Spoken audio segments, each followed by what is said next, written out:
Then there was the case of the tax money.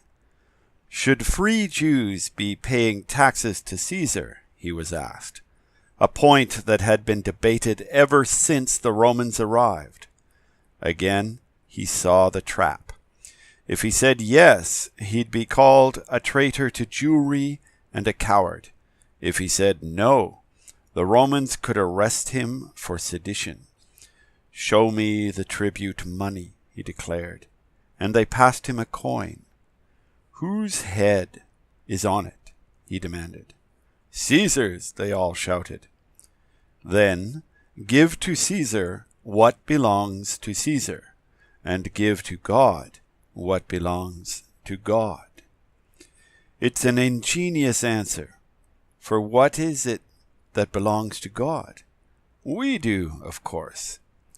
What he was pointing out is that God doesn't want our money, our time, our thoughts. He wants us, every part of us. It was a complete answer, and it left them speechless.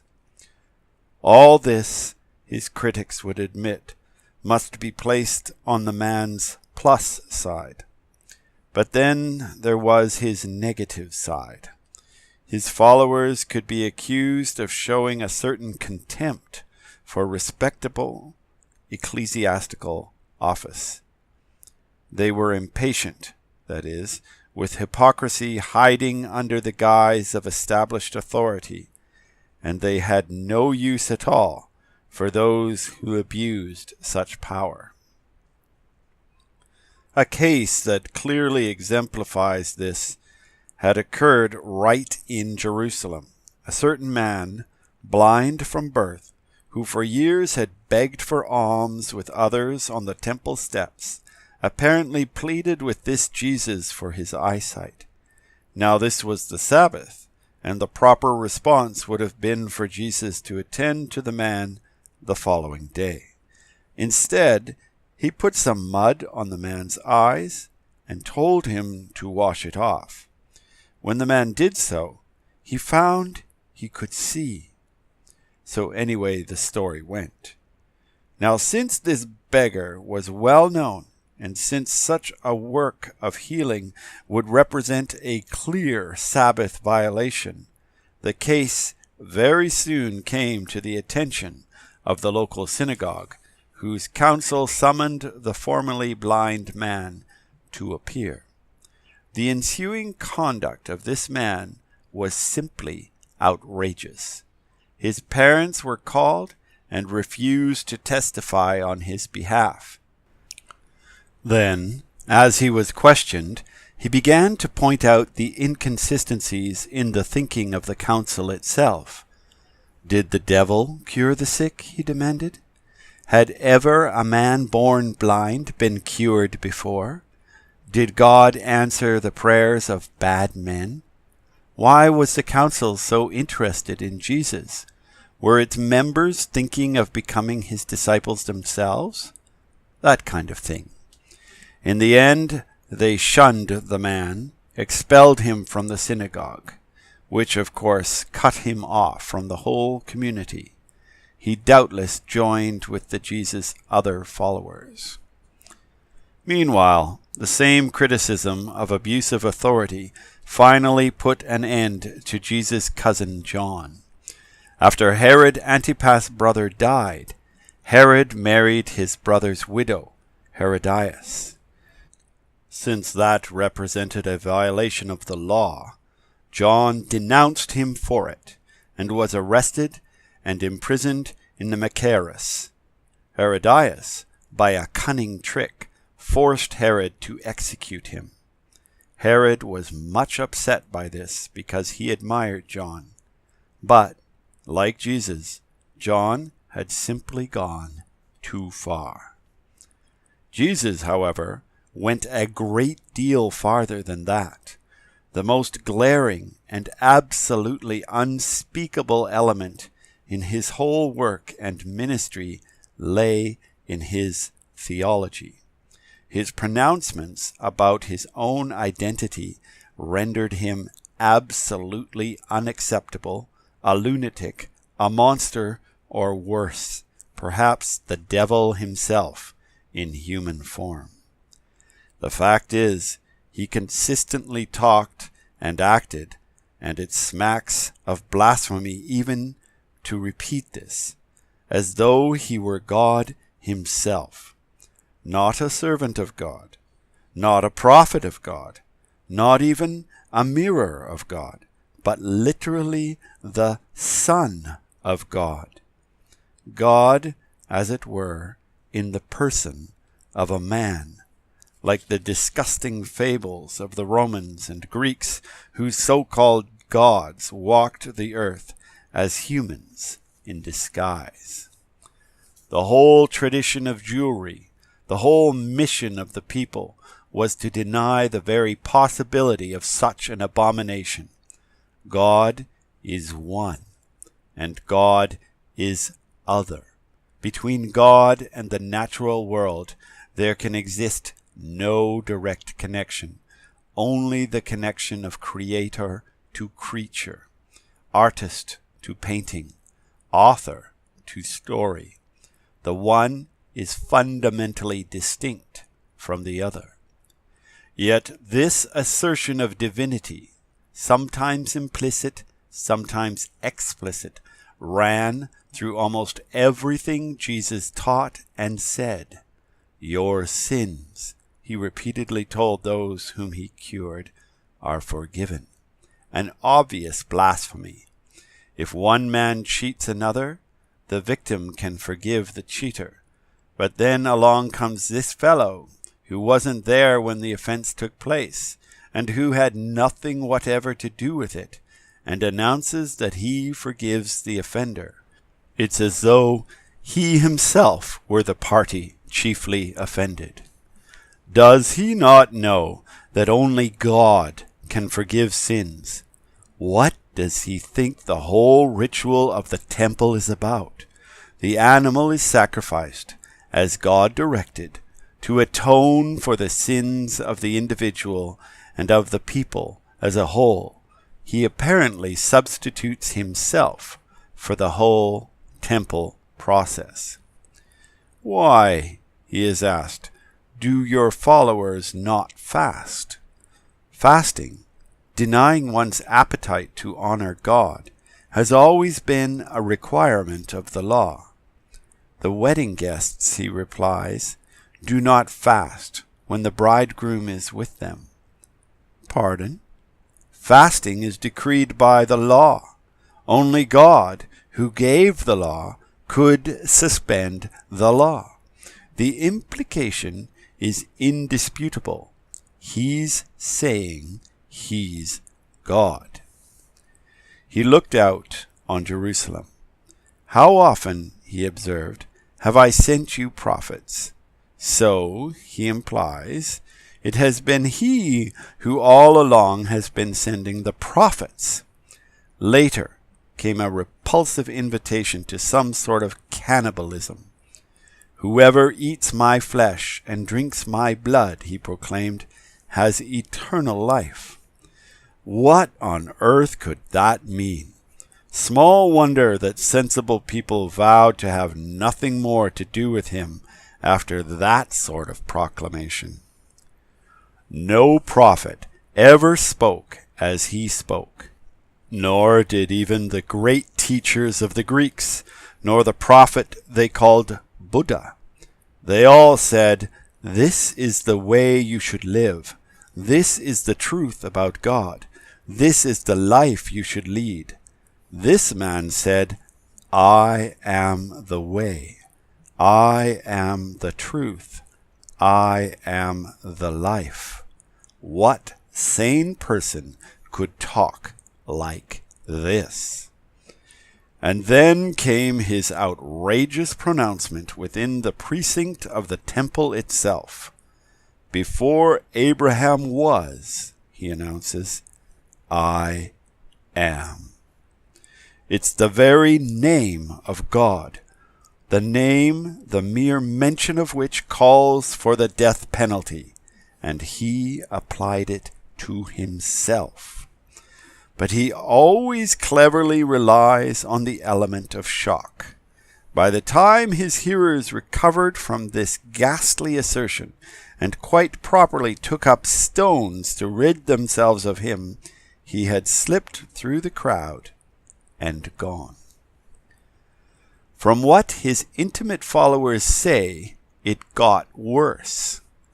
"Show us God, and we shall be satisfied," said one of them, and the man replied, "Have I been with you all this time, and you don't know who I am? The man who has seen me has seen God." Totally deranged, obviously, utterly possessed, servant of Satan. But fortunately, these assertions had by now become so commonplace that the high priest Caiaphas was able to use them to put a swift end to the problem, or so he thought. Arresting Jesus wasn't simple. He had by now a huge following in the countryside, and hundreds of his followers had come to Jerusalem for Passover. If he had been arrested publicly, a riot was almost certain, and the high priests emphatically did not want that. 40 years before, a riot that broke out at Passover had led to a further outbreak at Pentecost 50 days later, during which the Romans rounded up 2,000 people and skewered them to crosses all over the city. Caiaphas didn't want something like that on his conscience. The man had to be arrested, tried, convicted, and put down before most people knew what was going on. Jesus' followers were uncommonly loyal, except, that is, for one, a fellow named Iscariot, who, as the high priests doubtless saw, had finally perceived the essential fraudulence of this Nazarene, and was willing to tell them where he could be quietly arrested without trouble, in the Gethsemane garden, up on the Mount of Olives, where he and his lieutenants would be spending the night. The arrest came off with only a minor altercation, predictably caused by the designated favorite Simon, who, as so often happens with such people, subsequently denied even knowing this Jesus, some rock. But the trial that followed went badly. To convict the accused under the Jewish system, at least 2 witnesses had to agree. No 2 could be found who did. That's when Caiaphas played his trump card. Knowing the man's bizarre theology, he first put the prisoner under oath, a questionable expedient, since he proposed to convict the witness out of his own mouth, but there were precedents for it.